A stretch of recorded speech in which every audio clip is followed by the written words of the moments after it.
হয় নিশ্চিতভাৱে বৰ্তমান সময়ত বৰ্ডাৰ গাভাস্কাৰ ট্ৰফিৰ আগতে ভাল খবৰ আমাৰ হাতত আহি পৰা নাই আৰু একেবাৰে বেয়া খবৰ ওলাই আহিছে আৰু বৰ্ডাৰ গাভাস্কাৰ ট্ৰফি যেতিয়া আমাৰ ইণ্ডিয়া টিমে অষ্ট্ৰেলিয়াত খেলিবলৈ যায় ইতিহাসে আছে যে বহু খেলুৱৈ আসলতে আঘাতপ্ৰাপ্ত হয় ইনজুৰি হয় গতিকে বৰ্তমান সময়ত প্ৰায় 3 গৰাকী খেলুৱৈ আঘাতপ্ৰাপ্ত হোৱাৰ খবৰ আমাৰ হাতত আহি পৰিছে আৰু বহুত বেছি সাংঘাতিক খেলুৱৈ দলৰ ইম্পৰ্টেন্ট প্লেয়াৰ আঘাতপ্ৰাপ্ত হোৱাৰ খবৰে সকলোকে আচৰিত কৰিছে আৰু কোন হয় সেই খেলুৱৈ গৰাকী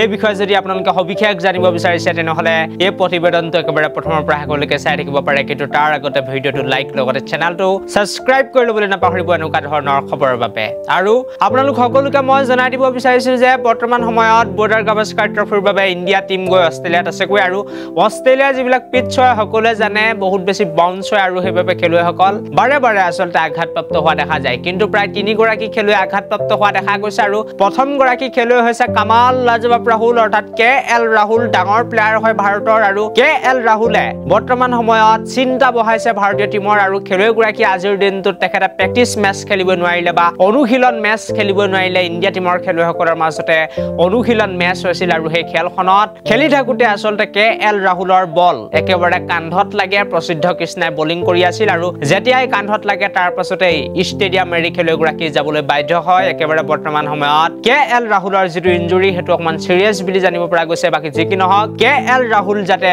মেচ খেলিব পাৰে তাকে মই আশা কৰিম সুস্থ হৈ উঠিব পাৰে তাকে মই আশা কৰিম তাৰ লগতে বিৰাট কোহলি আঘাতপ্ৰাপ্ত হৈছে আজিৰ দিনটোত হয় ঠিকই শুনি আছে king run machine Kohli Virat Kohli আজিৰ দিনটোত আঘাতপ্ৰাপ্ত হোৱাৰ খবৰ বৰ্তমান সময়ত আমাৰ হাতত আহি পৰিছে আৰু আটাইতকৈ বেছি কিন্তু সুখবৰটো হৈছে যে বিৰাট কোহলি হয়তো 2-3 দিন মানৰ ভিতৰতে সুস্থ হৈ উঠিব তেখেতক লৈ ইমান বেছি চিন্তা কৰাৰ প্ৰয়োজন নাই তাৰ লগতে ভাৰতৰ আৰু এগৰাকী সাংঘাতিক বেটাৰ আছে সৰফৰাজ খান তেখেতো ইনজুৰি হোৱাৰ খবৰ বৰ্তমান সময়ত আমাৰ হাতত আহি পৰিছে আৰু সৰফৰাজ খান কিমান বেছি আঘাতপ্ৰাপ্ত হয় বিষয় কিন্তু আমি বৰ্তমান সময়লৈকে জানিব পৰা নাই বা তেখেতে খেলিব পাৰিব নে নোৱাৰে তাৰ ওপৰত কিন্তু বৰ্তমান সময়ত আমাৰ হাতত কোনো আপডেট নাই কিন্তু এই ভিডিঅটো মই ইমানতে সামৰণি মাৰিব বিচাৰিলো thank you for watching this video